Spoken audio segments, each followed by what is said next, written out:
Hello, good morning. माझी आजची morning ना खूप जास्त घाईची स्टार्ट झाली होती. आज आम्हाला बाहेर जायचं होतं, त्यासाठी मी ना हेअर वॉश केले होते. तर हेअर ड्राय करण्यासाठी ड्रायरचा नाही तर कूलरचा वापर केला होता. जे काम होतं ते करून आलो आणि घरी आल्यावर लगेच स्वयंपाकाला लागले होते. आज ना जेवणामध्ये मस्त इडली सांबारचा बेत होता, पटपट करून घेतलं आणि जेवण करून दुपारच्या वेळेस पुन्हा आम्ही बाहेर गेलो होतो.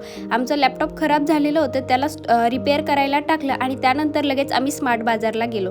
तिथे गेल्यावर सगळ्यात अगोदर तर मी टेडीच्या सेक्शनमध्ये घुसले होते. तिथे गेल्यावर हे क्यूट टेडी मला दिसले आणि त्यानंतर ही बकेट आणि ही कडे एवढी छान होती ना, मला खूप जास्त आवडली होती. त्यानंतर आम्हाला थोडंसं आवळा वगैरे घ्यायचा होता, ते घेतलं आणि यांना मित्राला द्यायला एक गिफ्ट घ्यायचं होतं, ते घेतलं. घरी येताच त्याला ना आम्ही पॅकसुद्धा करून आणलेलं होतं. घरी आल्यावर मस्त चहा टोस्ट खाल्ले आणि रात्रीच्या जेवणामध्ये ना आज मस्त पुलावा बनवायचा होता. त्यासाठी ना मी व्हिडिओमध्ये जेवढं सामान दाखवलं तेवढं सगळं तुम्ही घ्यायचं आहे आणि तेलामध्ये ना सगळे खडे मसाले टाकून अद्रक लसणाची पेस्ट, कांदा टाकून ना परतून घ्यायचं आहे. हे सगळं परतल्यानंतर सगळा भाजीपाला कापलेला सगळा टाकून ना शिजवण्यासाठी 5 मिनिटं ठेवून द्यायचा. त्यानंतर मसाल्यामध्ये जिरापूड, धनेपूड, लाल तिखट, बिर्याणी मसाला टाकून ना 2 मिनिटं सुद्धा याला परतून घ्यायचं आणि त्यानंतर भिजलेले तांदूळ ना यामध्ये टाकून द्यायचे आहे.